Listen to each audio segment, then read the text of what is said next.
Welcome to the Cloud Pod, where the forecast is always cloudy. We talk weekly about all things AWS, Google, and Azure. We are your hosts, Justin, Jonathan, and Peter. Episode 60, recorded on February 20th, 2020. This episode is epic. Good evening, Jonathan and Peter. How's it going this fine Thursday night? Hey Justin, it's been a good week. I've been learning PowerShell and DSC and all kinds of things. Nice.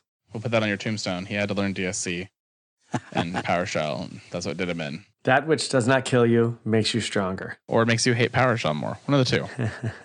I chose Linux for a very good reason a very long time ago, and every day for the past couple of weeks has just reminded me that I definitely made the right choice.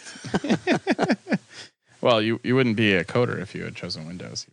You'd be manually clicking all that stuff in a GUI versus trying to make it work in PowerShell. So that's yes. I think as a resident Windows SME of our cloud team at the day job, I feel your pain. Yeah, I think the last time I gave a serious look at Windows was Small Business Server in about 2001, and it was so horrendous with this whole like using SharePoint to manage ADs and all kinds of things. I'm like, yeah, it's time to leave.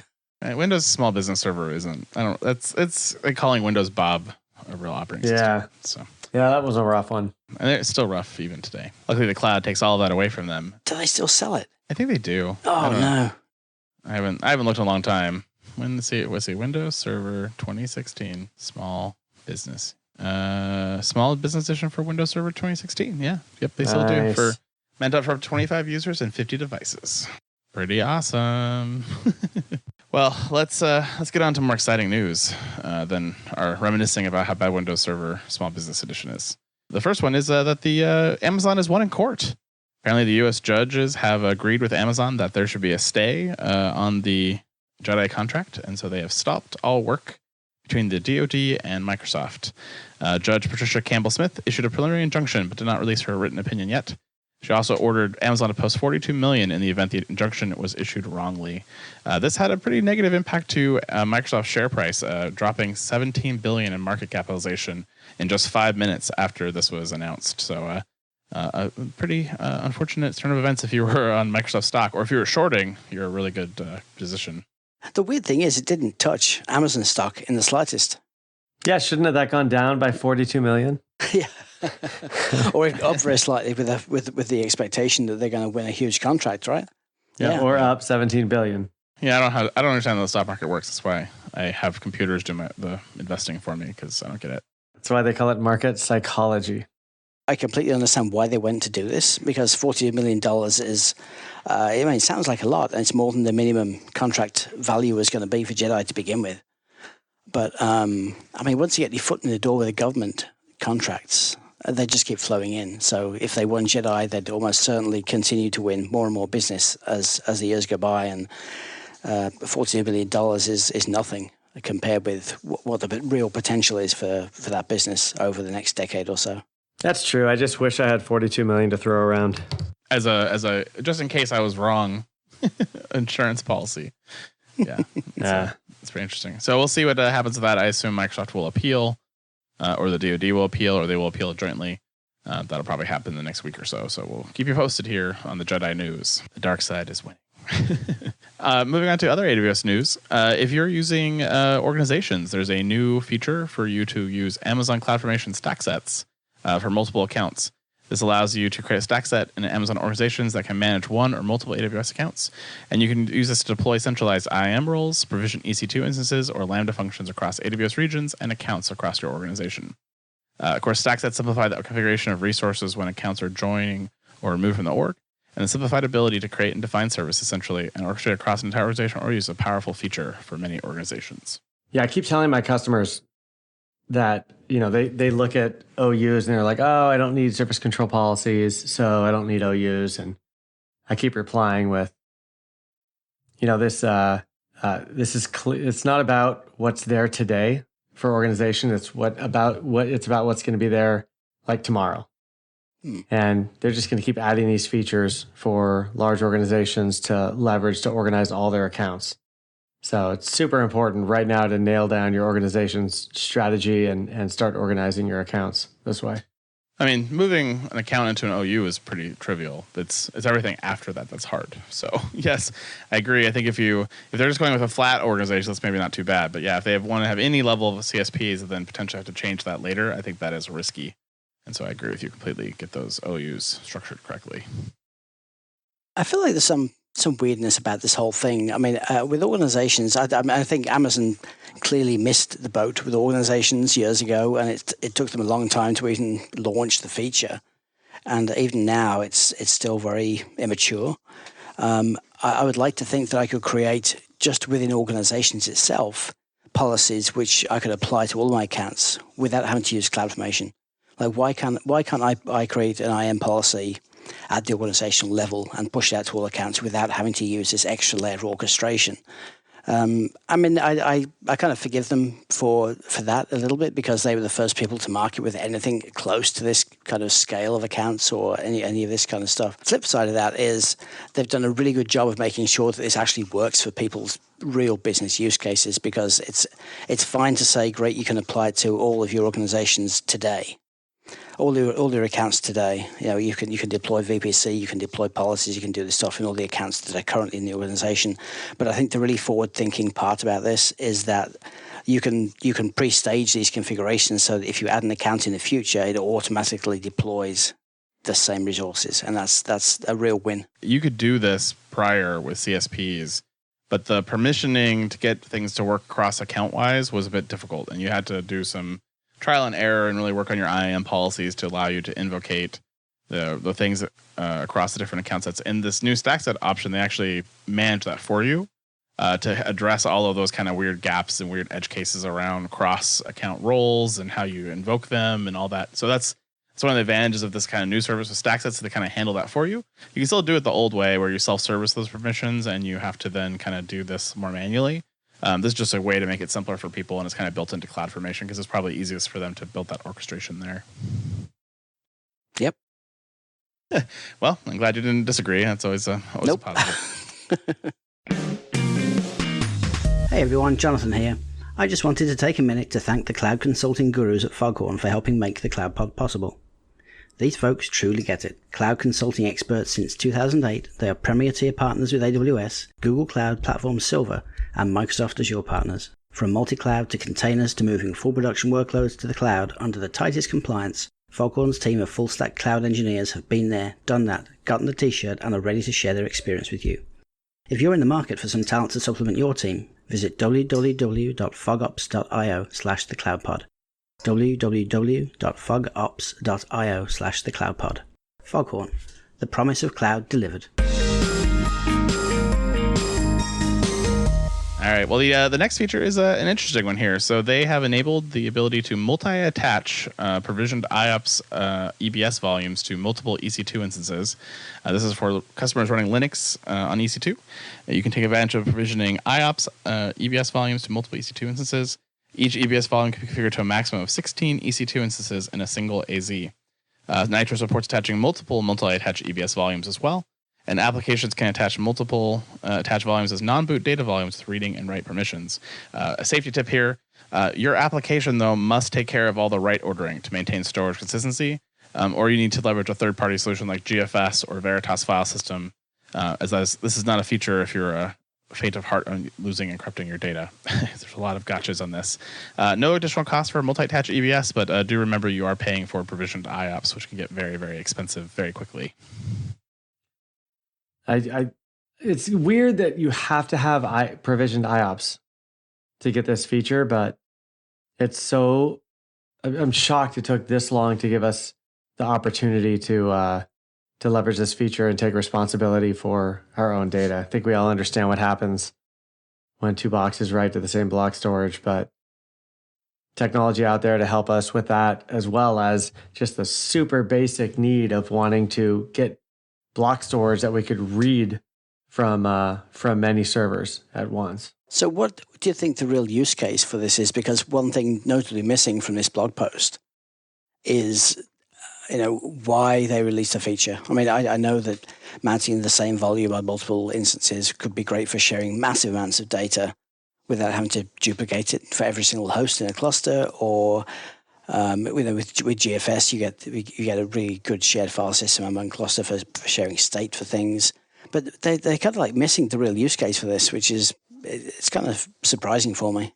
I mean, any clustering technology that takes care of, connecting multiple instances to the same block storage, now you can use instead of being completely, not being able to run that workload in the cloud is number one. And then to me, the other one is just wanting to write from one node potentially, but read from lots of nodes, like for lots of CMS type technologies, where the only alternative now is to do like a EFS or a CIFS share and run your own shared file server. This just takes all that out of the equation. I mean, I think there's some interesting use cases that come out of big machine learning and big data, where you need potentially to have training data or for multiple nodes to be able to access at the same time versus using EFS for that. I think that's a use case.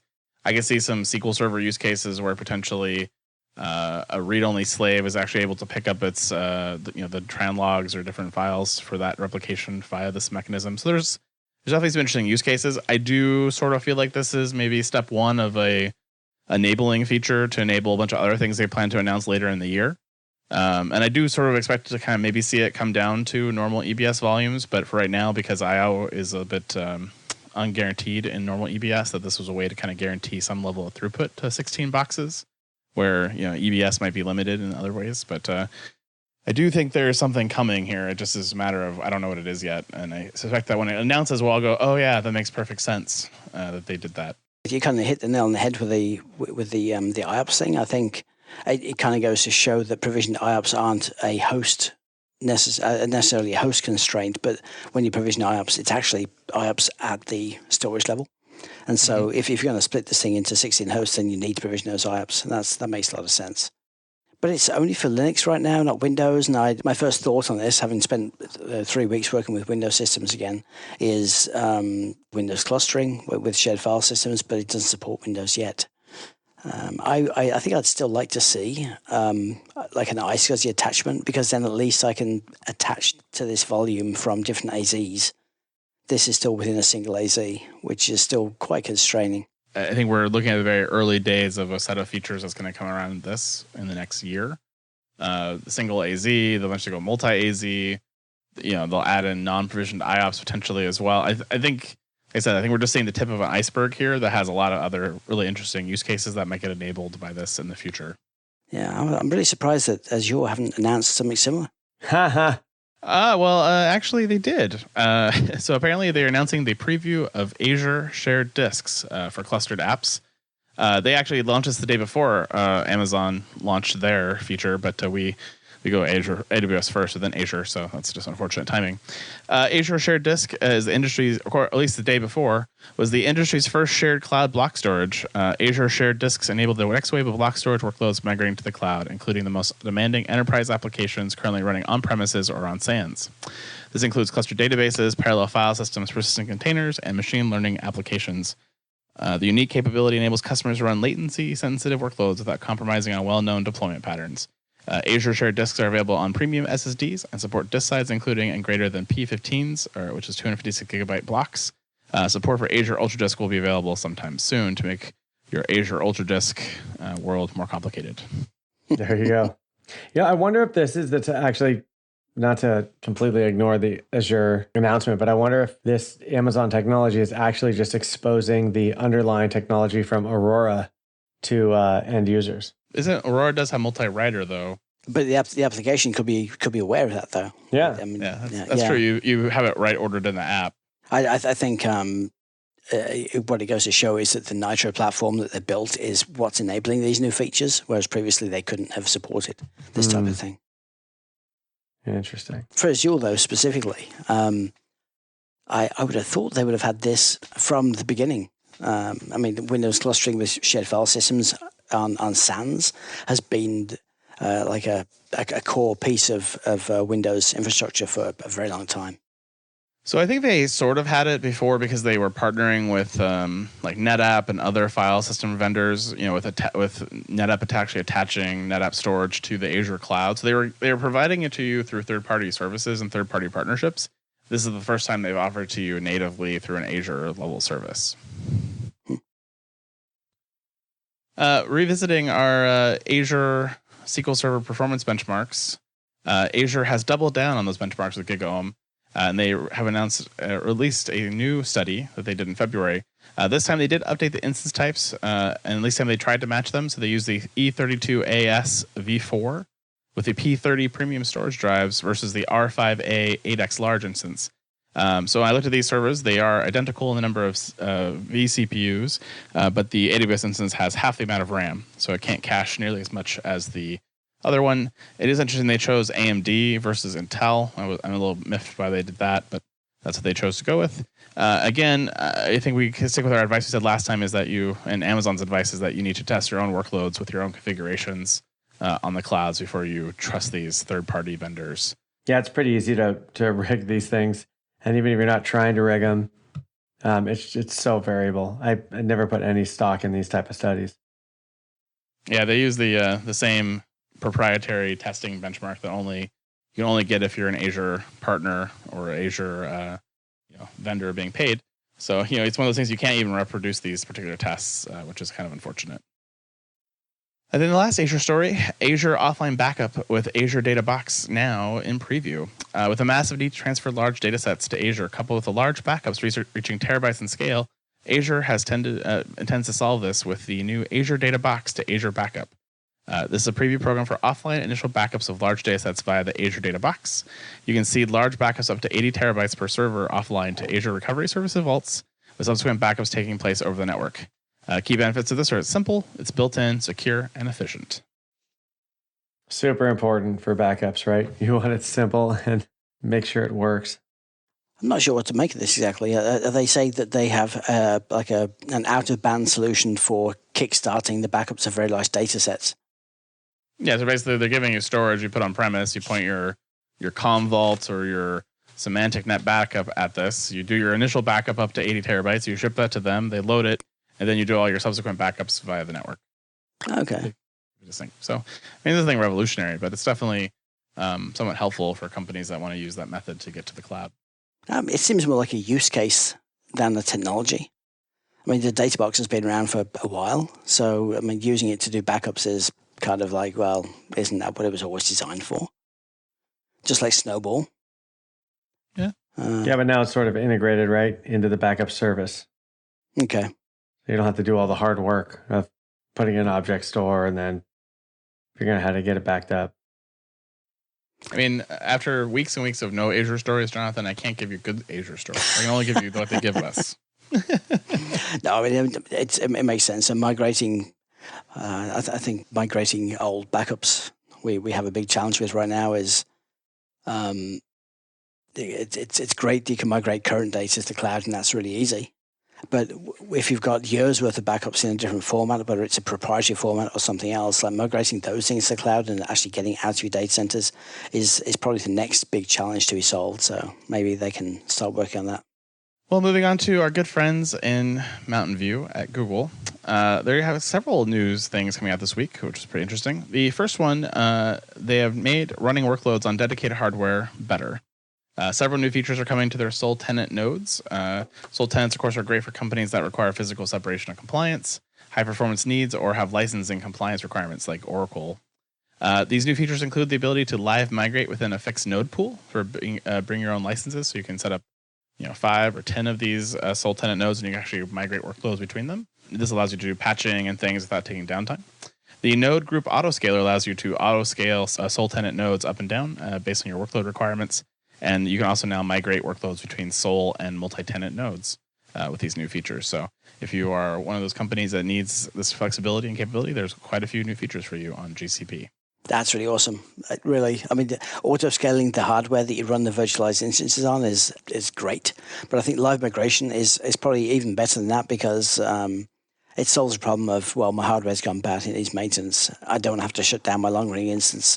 It's busy doing something important. With everybody else, you got to shut the thing down and then boot it back up on new hardware. So now live migration is, I think GCP are probably the first people to offer live migration. Other than VMware?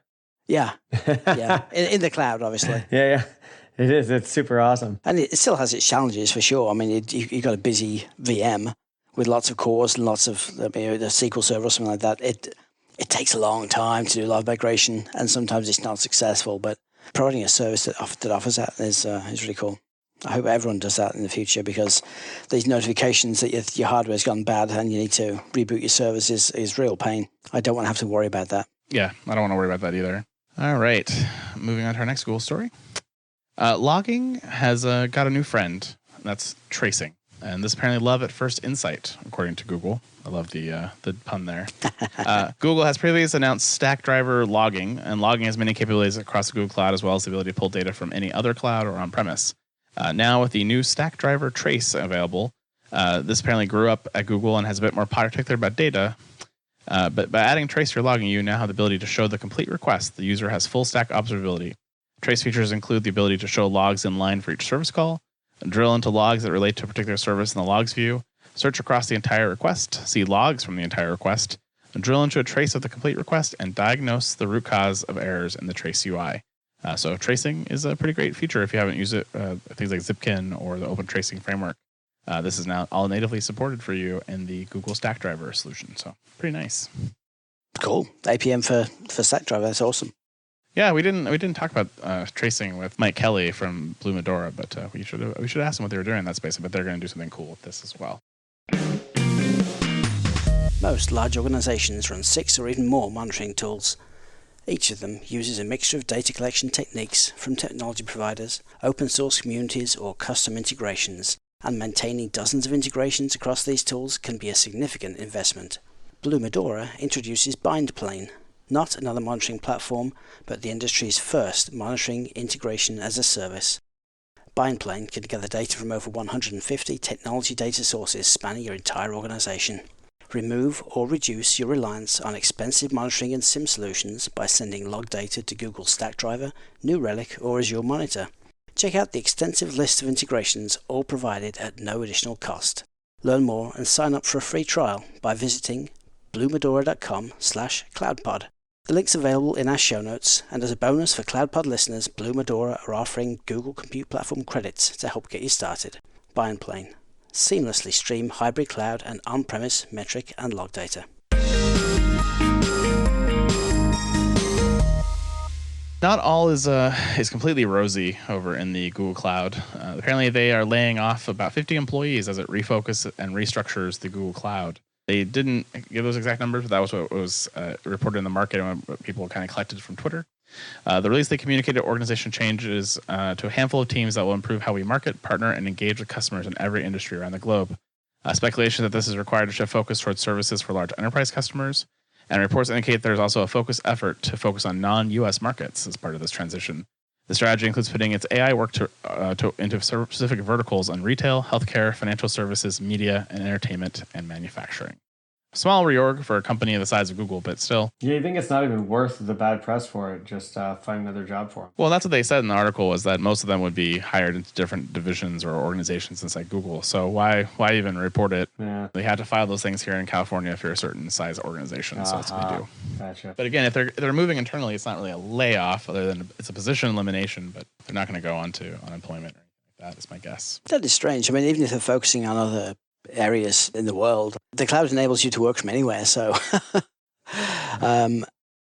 laying off 50 people so that you can pivot your business to elsewhere seems a little strange. Like maybe there's more to it than we know right now. That's very possible. Yeah. It is interesting that they would focus on international as kind of the big growth area for them. But I guess if you consider that U.S. is a more mature cloud market and that Azure and AWS have kind of majority market share, maybe there's more opportunity for upside internationally in the short term that they can focus on to get market share and then kind of come back to the U.S. as necessary or as customers want it. I think that's exactly it. I think they feel like they've already lost and they're not going to be able to catch up in the U.S. And with emerging markets in Africa and Asia, if they go out there, they stand a very good chance of winning a lot more business. Yeah, potentially. I think China and Alibaba are still a big risk to that strategy, though, because they have a lot of money influence in the Asian markets. More than just money influence. Oh yeah. Yes. Google is even though they're laying off people or reorganizing, they are getting more EPYC, and that's with the AMD EPYC chips. They have a new AMD EPYC-based compute engine family now in beta for you. This is using the new N2D family built atop the second gen AMD EPYC processors, or as the codename is Rome for these. The N2D VMs are a great option for both general purpose workloads and workloads that require high memory bandwidth. These are available to you today in US Central 1, Asia Southeast 1, and Europe West 4. They start with configurations at 2 vCPU with 8 gigs of RAM and go all the way up to 224 CPUs and 896 gigabytes of RAM. Pricing for that small guy was about 0.08 per hour for on-demand, or 0.02 for preemptible. And that very large 224 CPU, 896 gigs of RAM is a whopping $9.46 an hour, or a preemptible price is $2.30 an hour. So those are some pricey boxes. That's a pretty big friggin' box, though. It is. I actually searched for how much it would cost me to buy one of these EPYC. Only a 64-core EPYC processor for the home lab kind of thing. How much? And how much was it? Are you sitting down? Yes. AMD EPYC 64-core, 2.25 gigahertz, which is not huge, right? Turbos up to 3.4 gigahertz, $7,500. Just for the chip? Just for the chip. Awesome. Is that the new Rome processor, or yes. is that the Gen 1? Nope, wow. that's the Rome, yeah. Wow, that's crazy. So in this case, if you wanted to get the 2000 or 224 vCPU and the 896 gigs, that roughly works out to be about $7,000 on demand, or $1,700 preemptible. So you could get basically that for 3 months, Jonathan, for the same price. Wow, I mean that's a great payoff, though. I'm sure Google are not paying this the same price at that scale, but after 1,000 hours, it's paid for itself. So yeah, ooh, that's a pricey chip. Yes, it is. Well, if you are also in the market for Anthos and using the Anthos capabilities on premise, you might start asking some questions around the infrastructure that you can run Anthos on top of. And so Google has come to the answer for that with the new qualifications for partner storage solutions that are Anthos ready. These first set of partners to achieve the Anthos ready storage qualification are Dell EMC, of course, HPE, NetApp, Portworx, Pure Storage, and a company called Robin.io, which I had never heard of before. Storage partners have met multiple criteria, including demonstrated core Kubernetes functionality, including dynamic provisioning of volumes via open and portable Kubernetes storage APIs, a proven ability to manage storage across cluster scale-up and scale-down scenarios, and a simple deployment experience following Kubernetes best practices. And actually, I have a quote from somebody I actually know this time. Anthony Lai, Senior Vice President and General Manager of Cloud Data Services at NetApp, who I've met with and talked with many, many times, has a quote here saying, "Speed is the new scale in the world upset by digital transformation. The complex reality is that data and resources live anywhere and everywhere. We're excited to expand our support for customers on Anthos running in hybrid and multi-cloud configurations as part of the Anthos Ready Storage Initiative. Together, Google Cloud's Anthos NetApp Trident with Kubernetes Ready Storage offers a proven solution that helps customers manage their data on public cloud, on-premises, and in hybrid cloud environments." What the biggest steaming pile of bull honky-donk is this? Come on. It's storage. So it's Anthos. Anthos is a piece of software, and they're marketing it like it requires some amazingly performant storage on the back end. Your storage requirements are based on your application, nothing more than that. What a steaming pile of crap. Hey, it's a way to get money out of vendors to be certified. Exactly. It's what a joke. Oh my goodness. Tell us how you really feel. Yeah, I don't think you're angry enough. I will say that the having seen the NetApp Kubernetes capabilities, it's the NetApp Trident stuff is actually pretty good. So it is. I know, and I'm not. I don't dispute that. I don't dispute that EMC SANs have been fantastic for years, or HPE, or anybody else. But the fact that they're creating a certification for something which is just basic storage at the kind of levels of performance that people should expect every day, it just kills me. All right, I'm just going to take this Azure Stack certification article out of the show notes. We'll skip talking about that today. Unfortunately, Jonathan, that is the way of the world. And, since the early days of FlexPod and all these things, these certifications and testing is all part of the business of hardware, unfortunately. It's just a marketing piece. It's nothing more. Is. Well, let's move on from marketing to a different type of marketing, and that is dashboarding for Stackdriver cloud monitoring. Of course, all your executives love those nice, pretty dashboards telling you that your CPUs and memory are running out, or your disk space is filling up. And so Google is pleased to announce the new Stackdriver Monitoring Dashboards API is generally available for Google Cloud. The dashboard API lets you read the configurations for existing dashboards, create new dashboards, update existing dashboards, and delete them. A common use case for dashboard API is to deploy a dashboard developed in one monitoring workspace to one or more additional workspaces for things like dev to prod or different PEG environments. Dashboards can be downloaded as code and get versioned as well. This is awesome, and I hope it spreads further than just Google, because I think just as engineering deploy new versions of software, I think they should also deploy the dashboards which monitor their software, and they should be managed as code just like everything else in the pipeline. So this is great. I'm on a seesaw with you, Jonathan. You're mad. Now you're thinking this is great. I can't keep up. It doesn't require Dell EMC storage though, so I can get behind this.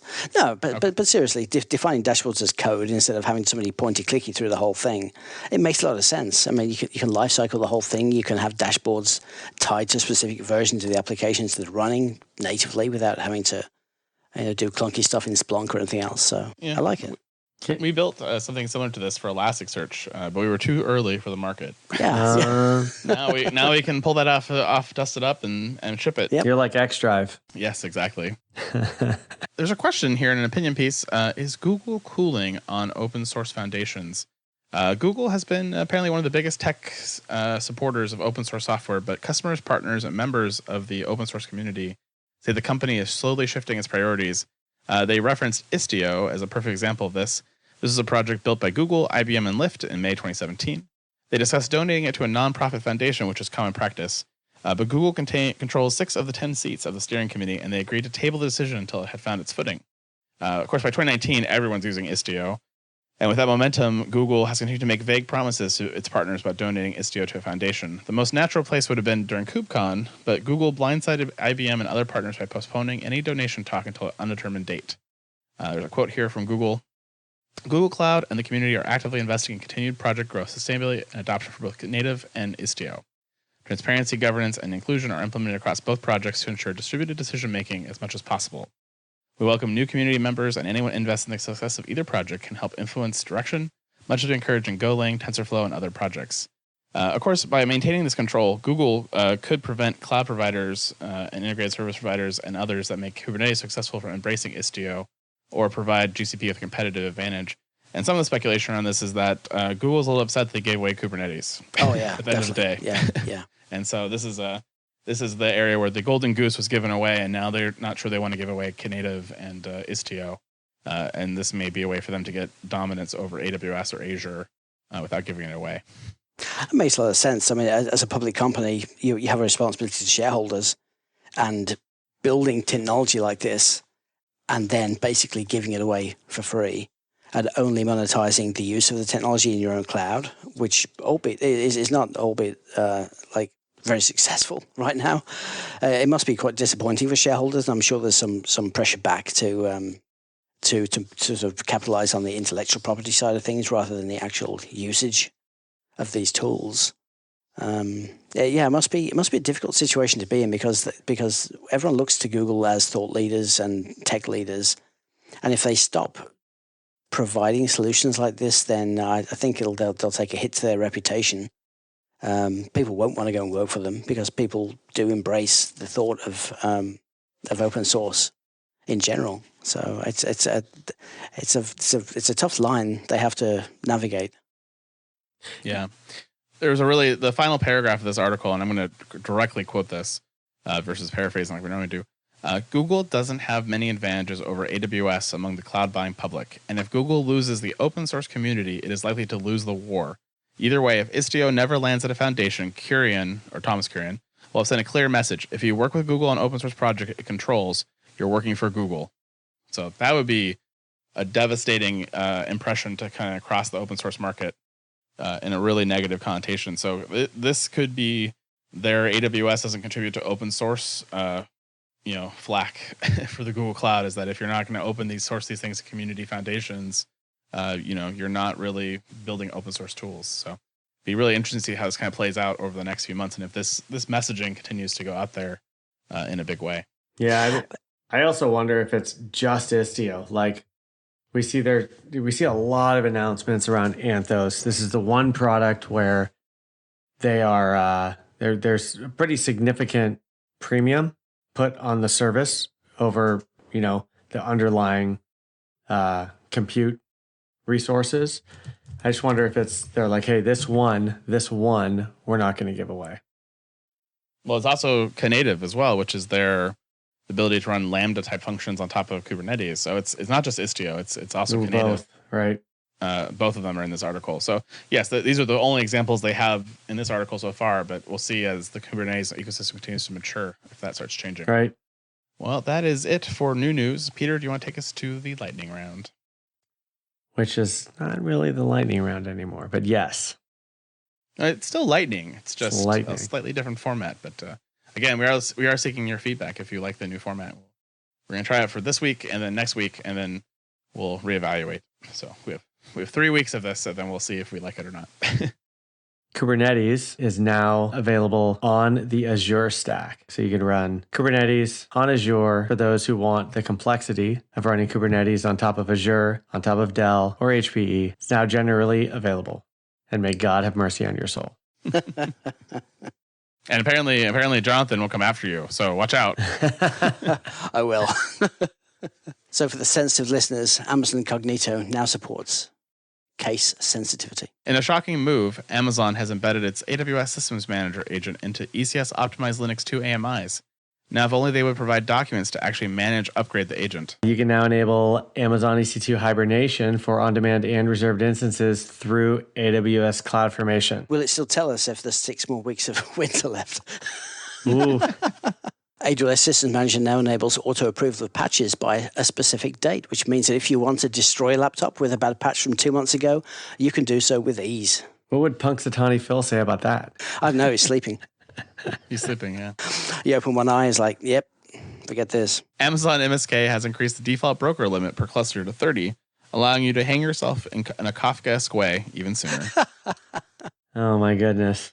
All right, so Amazon RDS for SQL Server now supports joining domain across AWS accounts and VPCs using Managed AD. That's pretty awesome until something breaks. AWS Security Hub has now launched new security checks to help you meet PCI requirements. But hopefully it's better than Macy that didn't detect me uploading Justin and Peter's social security numbers to a public bucket just last week. Damn it! On the bright side, all those people who were working using your SSNs, they are paying for your retirement. I just hope somebody steals my identity and I get a pleasant surprise that my credit score went up because of it. Initially, when they first open those new credit cards in your name, and then when they max them out, it doesn't help you out. You never know. Yes. Maybe they're slightly better than me. And back to the real world. As everyone knows, DDoS attacks don't target dead hosts. AWS Shield Advanced now detects that the service is dead with health checks, and this somehow makes us more secure. Oh, good. The console mobile app for AWS now supports API Gateway, CloudTrail, IAM, Lambda, SQS, because what I want to do when I'm away from my computer, I want to debug API Gateway invocation errors on a 5-inch screen. Sounds amazing. Azure continues to impress with cutting-edge networking features from the early 90s. Network address translation is now available for preview only in Azure Virtual Networks.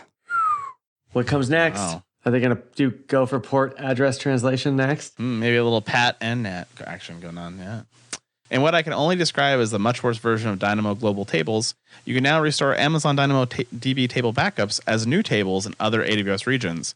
I look forward to a Rube Goldberg-esque Lambda step function solution to help me build my global spanner competitor with AWS very soon. AWS has added granularity to the concurrent executions CloudWatch metric to now support functions, versions, and aliases. Only they had done this before they announced provision concurrency. That was probably the worst monitoring solution for Lambda ever.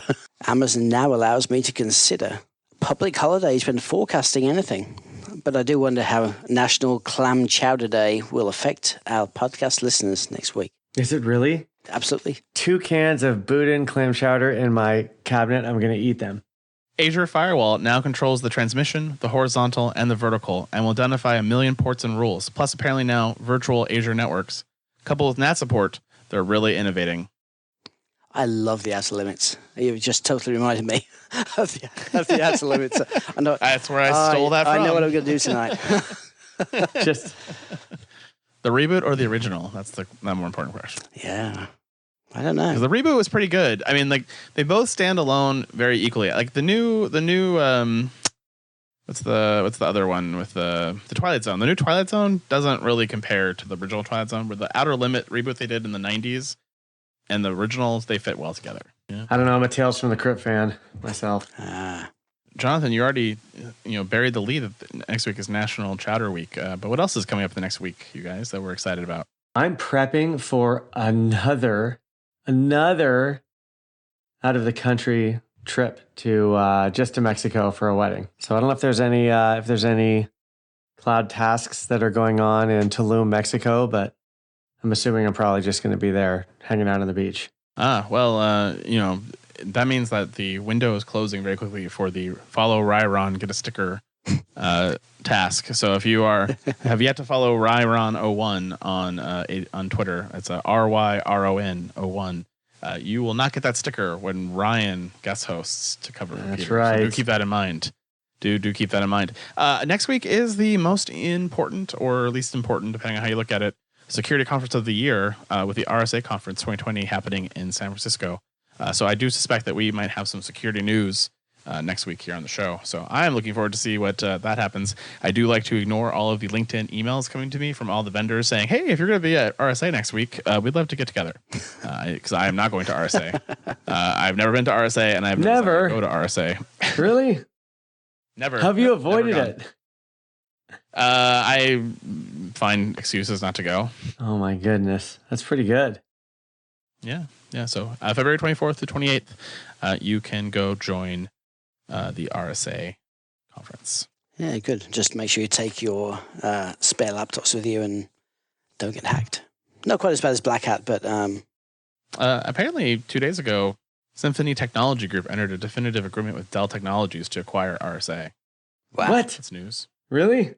Yeah, I just went to the RSA website, and there's a note here saying Symphony Technology Group is purchasing RSA away from Dell. So there you go. Oh my goodness. That's a big change. We'll have to follow up on that in the future. Yeah, it says here, there's a quote, as one of the world's elite security brands, RSA represents a great opportunity for solving some of the rapidly developing customer challenges that go along with digital transformation. Said William Crisholm, managing partner at Symphony Technology Group. We are excited and fully committed to maximizing the power of RSA's talent, expertise, and tremendous growth potential, and continuing RSA's strategy to serve customers with a holistic approach to managing their digital risk. Awesome. So there you go. Well, Wow. That's a big acquisition. That's a big change. $2 billion. Yeah, $2 billion in all cash transaction. So, Dell's having trouble supporting the cloud and making that transition. So this will probably help them out a little bit. Well, a little plug for one of my very good friends, Todd Amont, who's actually a speaker at RSA this year. If you're interested in hearing I'm sure a really good, thoughtful session on PCI compliance, you're going to get it in his session. Ooh, very nice. Everyone loves good PCI compliance talk. For sure. Well, that is it. So next week, security stuff for sure here on the Cloud Pod. We'll talk about that, what's going on with RSA, and we will be back in your inbox very soon. So looking forward to all of that. Have a good evening, both of you guys. You too. You too. Good night. And that is the Week in Cloud. We'd like to thank our sponsor, Foghorn Consulting and Blue Medora. Check out our website, the home of the Cloud Pod, where you can join our newsletter, Slack team, send feedback, or ask questions at thecloudpod.net, or tweet us at #thecloudpod.